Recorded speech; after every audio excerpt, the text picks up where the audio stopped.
लोकसभा के around 50% MPs पर criminal cases दर्ज हैं। जब लॉ ब्रेकर्स ही लॉ मेकर्स बनने लगेंगे तो कहां जाएगी कंट्री। तभी तो इंडिया का 60% पैसा सिर्फ 1% लोगों के हाथ में है। आधे से ज्यादा फ्री गवर्नमेंट सर्विसेज के लिए लोगों को पैसे देने पड़ते हैं, नहीं तो सही से मिलती नहीं है। कुछ लोग जैसे तैसे गवर्नमेंट जॉब पाने के बाद या पॉलिटिशियन बनने के बाद करप्शन करना तो अपना जन्मसिद्ध अधिकार समझ लेते हैं। इसका सबसे बड़ा एग्जाम्पल था दिल्ली कॉमनवेल्थ गेम्स स्कैम। इस घोटाले में इंडिया का 70,000 करोड़ का लॉस हुआ था और इसके साथ साथ इंटरनेशनली शर्मिंदा भी होना पड़ा था। आइए डिटेल में समझते हैं इस स्कैम में एग्जैक्टली हुआ क्या था। लेकिन सबसे पहले ये समझते हैं कि ये कॉमनवेल्थ गेम्स है क्या। ठीक ओलंपिक्स के जैसे कॉमनवेल्थ गेम्स भी इंटरनेशनल मल्टी स्पोर्ट्स इवेंट है जो हर 4 साल में होस्ट किया जाता है, जिसमें वर्ल्ड की अलग अलग कंट्रीज से एथलीट्स स्पोर्ट्स खेलने आते हैं। फर्स्ट कॉमनवेल्थ गेम्स 1930 में हैमिल्टन में किए गए थे और रिसेंटली 2022 में बर्मिंघम में हेल्ड हुए थे।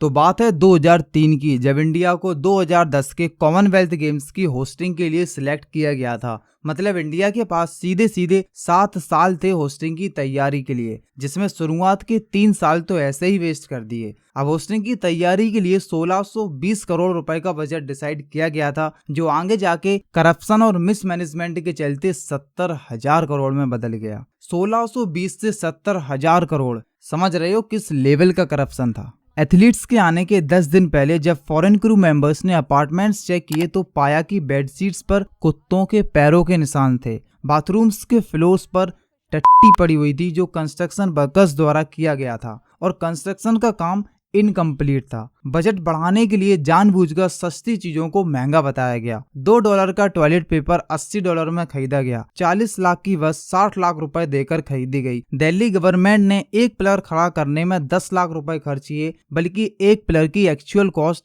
सिर्फ 7 लाख रुपए थी। इंफ्रास्ट्रक्चर में इतना चीप क्वालिटी का मटेरियल यूज किया था कि स्टेडियम के पास फुट ब्रिज बनते ही टूट गया, जिसमें कम से कम 20 कंस्ट्रक्शन वर्कर्स की जान भी चली गई। डेकोरेशन के लिए 100 करोड़ रुपए के फूल खरीदे गए। जब आसानी से नल का पानी अवेलेबल था तो क्यों बॉटल्ड वाटर में 50 करोड़ रुपए खर्च किए गए। मैनेजमेंट इतना घटिया था कि इवेंट खत्म होने के बाद इंडिया को इंटरनेशनली काफी शर्मिंदा होना पड़ा। इंटरनेशनल ओलंपिक कमेटी ने भी इंडिया पर मिसमैनेजमेंट एंड करप्शन के एलिगेशंस लगाए।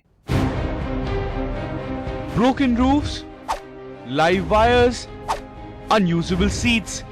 Some of the basic problems that India's best sporting facilities are facing 4 years after the Commonwealth Games.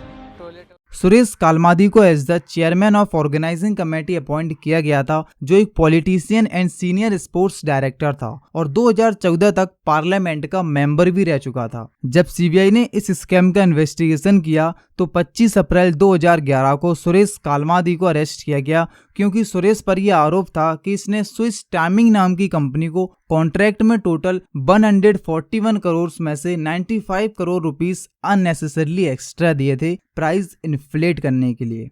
20 मई 2011 को सीबीआई ने कालमादी पर सेक्शंस 120 बी एंड 420 आईपीसी के तहत चार्जेस लगाए। इसके साथ साथ सीबीआई ने 8 और लोगों के नाम लिए, including OCC former secretary general Lalit Bhanot and former director general VK Verma. फिर सुरेश कालमादी को Congress party membership and president of Indian Olympics association की पोजीशन से भी सस्पेंड कर दिया गया और $5 लाख का फाइन भी लगाया गया, साथ में 10 महीने की जेल। धन्यवाद।